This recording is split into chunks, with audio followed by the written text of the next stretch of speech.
దేవునికి స్తోత్రములు. మీ అందరికీ నా వందనములు. ఈరోజు దేవుని వాగ్దానము. యెహోవా ప్రభావం గలవాడే మన పక్షమున నుండును. యెషయా గ్రంథం 33వ అధ్యాయం 21వ వచనం.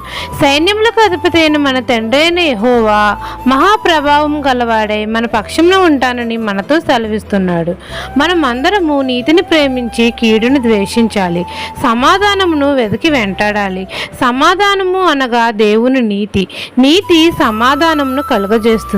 నీతి వలన నిత్యము మనకు నెమ్మలమును నెబ్బరము కలుగుతుంది. నీతిని అనుసరించుచు నడుచిన ఎడల, యథార్థంగా మాట్లాడిన ఎడల మన రక్షకుడైన మన తండ్రి అయిన యెహోవా మనకు తోడుగా ఉంటాడు.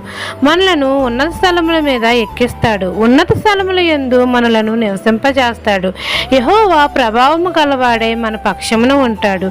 నిత్య జీవమును మనకు దయచేస్తాడు. అలంకరింపబడిన రాజును మనము కన్నులారా చూస్తాము.